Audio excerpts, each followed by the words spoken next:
31st night কাকে বলে?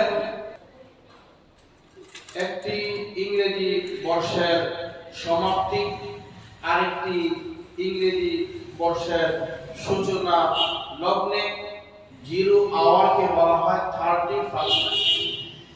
এই সময়টা কখন? বলে ঠিক 12টা যখন বেজে যায়, 12টা বাজার সাথে সাথে 11টা 59 পরে 12টা বাজার সাথে সাথে 000000 মানে মিনিটের ঘন্টার সংখ্যাগুলো 00, মিনিটের সংখ্যাগুলো 00, সেকেন্ডের যে সংখ্যা এটাও 00। ঠিক 12টার সময় যে 6টা 0, এই 6টা 0কে কেন্দ্র করে অল্প সময়ের জন্য, ক্ষণিকের সময়ের জন্য যেই সময়টা, এই সময়টা হলো 0 আওয়ার্স। এটাকে বলা হয় 31st নাইট। 31st নাইট এটা কারা আবিষ্কার করেছে? কিভাবে আসলো এর ইতিহাস কি? প্রাচীন যুগের রোমান যে মুশরিকরা রয়েছে, এই রোমকরা তারা অনেকগুলো প্রতিমার পূজা করত। তার মধ্যে সবচেয়ে বড় এবং যেটা তাদের দৃষ্টি আকর্ষণ বা চিত্র আকর্ষণ ছিল, সেই দেব দেবী, সেই প্রতিমার নাম হলো জানুস। তার নাম ছিল জানুস।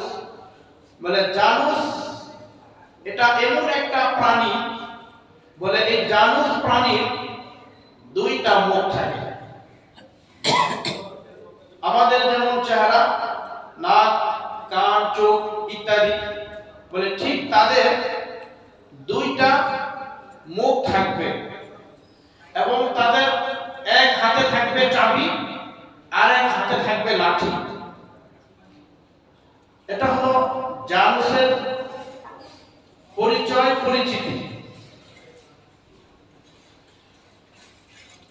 তারা যে সময় প্রতিমা দেব দেবীর পূজা করত, তার মধ্যে সবচেয়ে বড় এবং পপুলার ছিল এই জানুস, এই প্রাণীটা। বলে তারা তার পূজা করত। কেন তারা তার পূজা করত?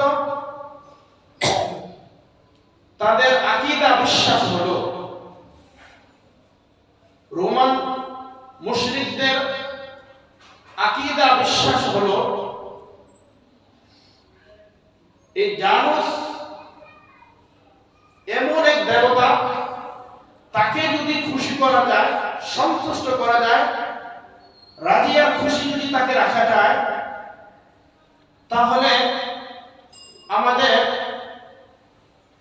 সামনের একটি বছর আমাদের অনেক সুন্দরভাবে আমাদের কাটবে। নাউজুবিল্লাহ।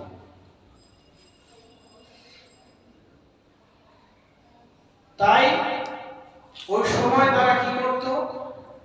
31শে ডিসেম্বর 12টার আগ মুহূর্তে, 12টা বাজার কিছুক্ষণ আগে, তখন তারা এই জানুসের পিছনের যে মুখ রয়েছে, এই মুখের কাছে গিয়ে তারা সাহায্য প্রার্থনা করত। বলতো একথা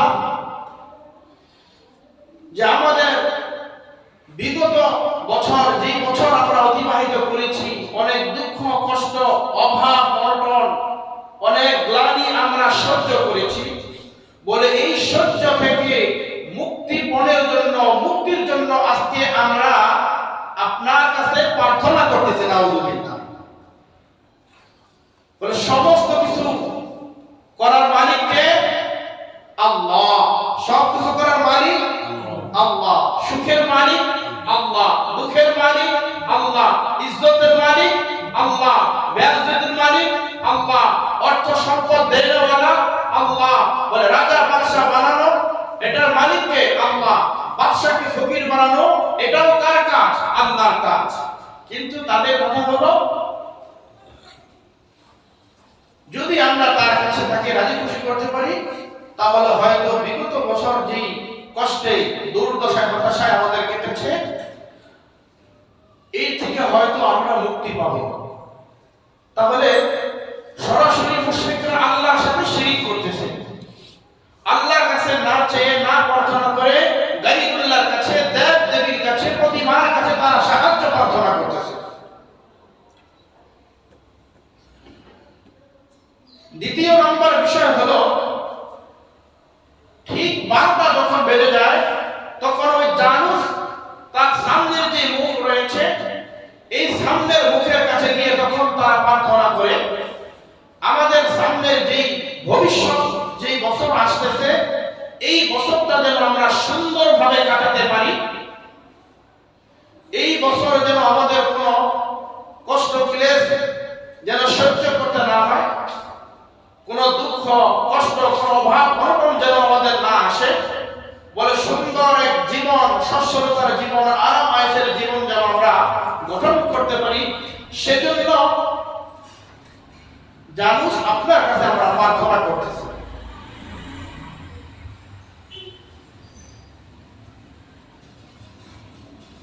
তাহলে 31শে ডিসেম্বর ঠিক 12টার সময় এই জানুসের কাছে তারা এই প্রার্থনাগুলো তারা করত।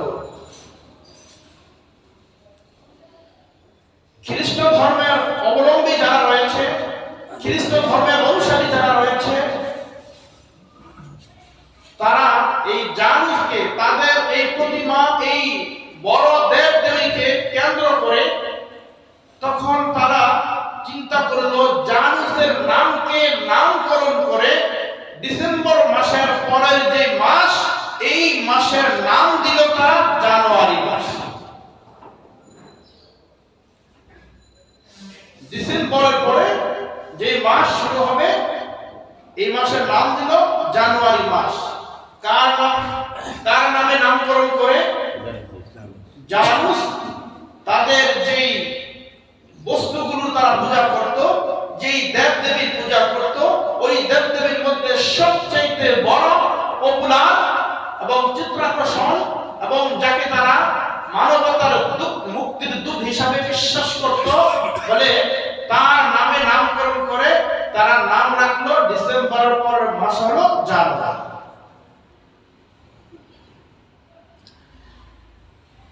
আর তার হাতে যে চাবি আছে, বলে এই চাবিটা হলো জান্নাতের চাবি। জানুসের কাছে যে চাবিটা আছে, দুই মুখওয়ালা ব্যক্তি, তার হাতে যে চাবি, বলে এই চাবিটা হলো জান্নাতের চাবি। বলে এই জানুসকে যারা পূজা করে, তাকে খুশি করতে পারবে, সন্তুষ্ট রাখতে পারবে, তাদেরকে কিয়ামতের কঠিন ময়দান, বলে তাদেরকে এই চাবির মাধ্যমে জান্নাতের তালা খুলে তাদেরকে জান্নাতে প্রবেশ করার অনুমতি দিবে না। আর যারা তার পূজা করবে না, তার অনুসরণ করবে না, তাকে সন্তুষ্ট করবে না, তাকে সন্তুষ্ট রাখবে না, বলে তাদেরকে ওই চাবির মাধ্যমে জান্নাত তাদেরকে খুলে দিবে না।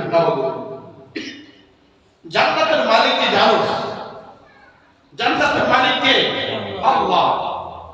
তো তাদের আকীদা, বিশ্বাস, চিন্তা, চেতনা, ধ্যান, ধারণা হলো এই জানুসের যদি আমরা পূজা করি, তাকে যদি সন্তুষ্ট রাখি, তাহলে এর মাধ্যমে আমাদের মুক্তিপণ হবে, আমরা মুক্তি পাব। এই হলো 31st নাইট এর ইতিহাস। আর এটাকেই বলে 31st নাইট। আর এই জানুসের এই ইতিহাসকে কেন্দ্র করেই রোমান যে মুশরিকরা রয়েছে, রোমক যে প্রাচীনকালে যে রোমক মুশরিকরা রয়েছে, তারা জানুসকে কেন্দ্র করেই তারা এই 31শে ডিসেম্বর এই রাতকে তারা উদযাপন করে। যদি আমার এই বিস্তারিত আলোচনা আপনারা বুঝে থাকেন, তাহলে বলেন তো 31st নাইট উদযাপন এটা কোন মুসলিম আবিষ্কার করেছে না অমুসলিম? অমুসলিমরা আবিষ্কার করেছে। মুশরিকরা তো মুসলিম না, তারা অমুসলিম। এই অমুসলিমরা যে অপসাংস্কৃতিক একটা বিষয় আবিষ্কার করলো, তো এই অমুসলিমদের এই আবিষ্কৃত এই নিয়ম, এটাকে কোন মুসলমান এটাকে পালন করতে পারে? কোন মুসলমান এই কথা পালন করতে পারে না। যদি কোন মুসলমান তাদের এই 31 না